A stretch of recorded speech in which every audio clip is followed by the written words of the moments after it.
Assalamualaikum warahmatullahi wabarakatuh. Kami dari kelompok 5, mata kuliah Sistem Pengendalian Manajemen. Ada Agus Susanto, ada Christopher C.P. Manik, ada Danu Yoga Pradipta, ada Miranda Sinaga, dan ada Muhammad Dodi Saputra. Pada kali ini kami akan mempresentasikan strategi manajemen pengendalian untuk mencapai kinerja optimal pada bidang pemasaran penjualan perusahaan. Latar belakang pada kali ini ada beberapa poin. Yang pertama, pentingnya sistem pengendalian manajemen. Tujuannya, mengendalikan strategi perusahaan agar sejalan dengan tujuan, kemudian membantu implementasi strategi jangka panjang secara lancar, lalu membangkitkan motivasi individu dalam organisasi untuk mencapai tujuan perusahaan. Poin kedua adalah strategi dalam sistem pengendalian manajemen, yaitu untuk mengembangkan sistem pengendalian manajemen yang efektif, perusahaan perlu memiliki kebijakan dan program yang realistis, jelas dan tegas, serta menjaga agar arah kegiatan manajemen sesuai dengan pedoman strategi perusahaan. Poin ketiga, pentingnya pemasaran dalam bisnis. Pemasaran penting untuk mengenalkan produk kepada konsumen baru dan mempertahankan hubungan dengan konsumen lama. Strategi pemasaran harus dirancang secara matang agar optimal dan mencapai tujuan perusahaan. Poin keempat, hubungan sistem pengendalian manajemen dengan pemasaran. Sistem pengendalian manajemen diperlukan untuk mengarahkan individu di bagian pemasaran agar bekerja sesuai dengan tujuan organisasi. Perusahaan dapat memastikan strategi pemasaran yang diterapkan benar-benar berdampak positif pada konsumen dan tujuan organisasi. Selanjutnya kita masuk ke rumusan masalah. Jadi ada beberapa rumusan masalah yang akan kami bahas dalam paparan ini. Yang pertama adalah terkait pengertian manajemen pengendalian dan pengertian pemasaran dalam perusahaan. Kemudian selanjutnya adalah apa saja indikator manajemen pengendalian dalam pemasaran, bagaimana strategi manajemen pengendalian dalam bidang pemasaran, dan yang terakhir apa tantangan yang dihadapi dalam strategi manajemen pengendalian di sektor pemasaran perusahaan. Kemudian tujuan dari paparan ini antara lain yang pertama untuk mengetahui manajemen pengendalian, yang kedua untuk mengetahui pemasaran dalam perusahaan, kemudian untuk mengetahui indikator manajemen pengendalian dalam pemasaran, selanjutnya untuk mengetahui strategi manajemen pengendalian dalam bidang pemasaran, dan yang terakhir adalah untuk mengetahui tantangan yang dihadapi dalam strategi manajemen pengendalian di sektor pemasaran perusahaan.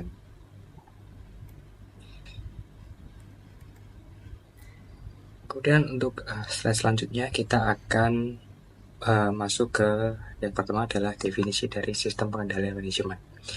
Sistem pengendalian manajemen atau kan kita sebut dengan SPM adalah mekanisme untuk memastikan sumber daya digunakan secara efektif dan efisien demi mencapai tujuan organisasi. Kemudian SPM ini mencakup perencanaan perorganisasian, pengarahan, pengendalian, dan evaluasi kinerja.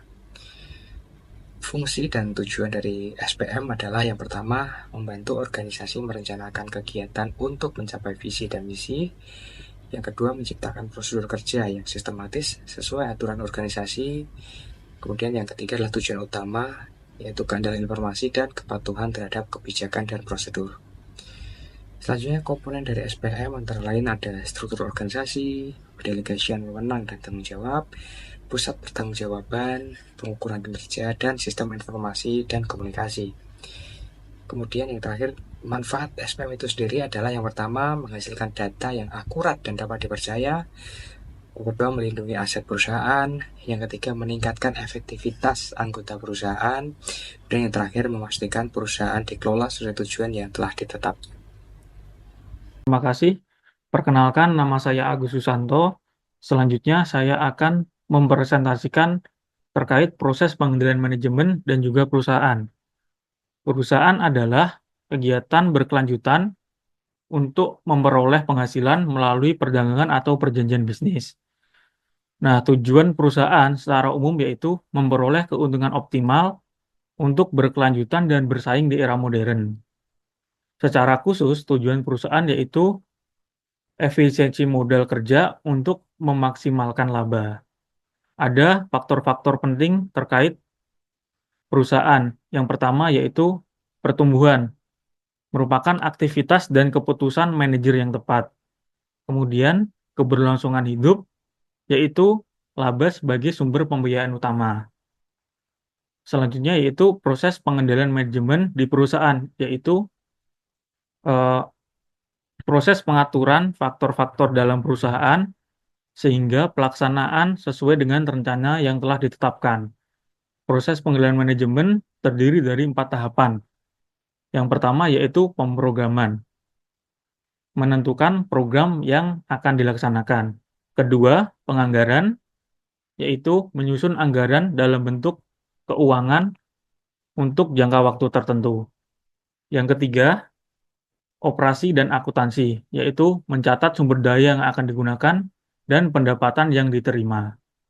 Yang terakhir yaitu laporan dan analisis, yaitu menangani masalah yang tidak terduga dan menganalisa laporan dengan tujuan meninjau ulang strategi perusahaan, mengevaluasi kebutuhan perubahan anggaran, serta menyusun perbaikan untuk masalah mendadak. Next selanjutnya yaitu manajemen pemasaran. Pemasaran adalah proses pemenuhan kebutuhan dan keinginan melalui pertukaran. Konsep inti dari pemasaran itu sendiri yaitu adanya kebutuhan, keinginan, dan permintaan. Di pemasaran pasti ada namanya strategi pemasaran. Strategi pemasaran yaitu strategi pengambilan keputusan tentang biaya pemasaran, bauran pemasaran, alokasi pemasaran, dan hal-hal yang terkait dengan pemasaran. Strategi pemasaran ada 3 faktor utama, yaitu daur hidup produk, merupakan strategi yang disesuaikan dengan tahapan perkenalan hingga kemunduran. Yang kedua, posisi persaingan, yaitu menentukan peran perusahaan di pasar. Dan yang ketiga, situasi ekonomi, yaitu strategi disesuaikan dengan kondisi ekonomi.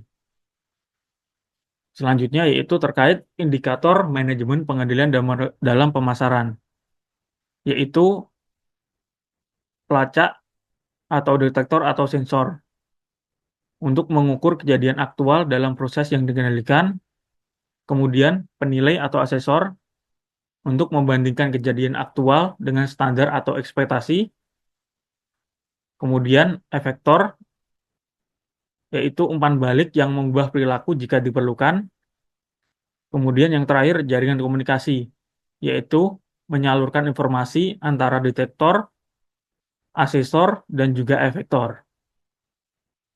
Berikutnya akan disampaikan oleh rekan saya. Baik, terima kasih. Perkenalkan, nama saya Muhammad Dodi Saputra. Saya akan melanjutkan presentasi dari rekan saya sebelumnya.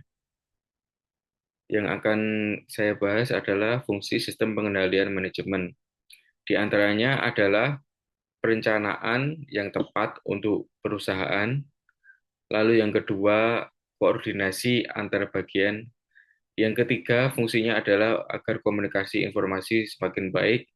Yang keempat, berfungsi sebagai pengambil keputusan. Yang kelima, bisa memotivasi pekerja agar selaras dengan tujuan perusahaan.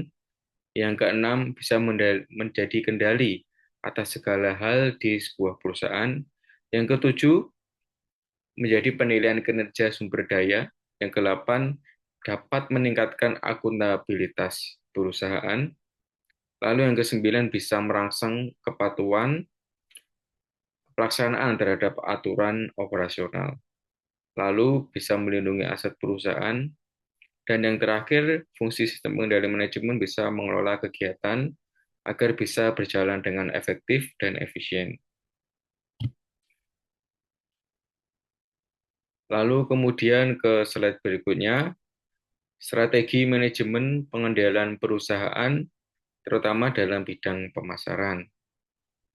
Baik, pengendalian pemasaran adalah proses evaluasi, pengecekan, dan monitoring aktivitas pemasaran agar kegiatan tersebut sesuai dengan perencanaan. Lalu, tujuan dari pengendalian pemasaran yaitu adalah memastikan pencapaian target jangka pendek dan jangka panjang, serta dapat memaksimalkan pemanfaatan sumber daya tersebut. Nah, lanjut, pengendalian ini membantu mendeteksi hambatan dan penyimpangan. Untuk selanjutnya dilakukan tindakan koreksi. Lanjut ke langkah pengendalian pemasaran. Yang pertama, menentukan apa yang dikendalikan. Yang kedua, menetapkan standar. Yang ketiga, mengukur kinerja.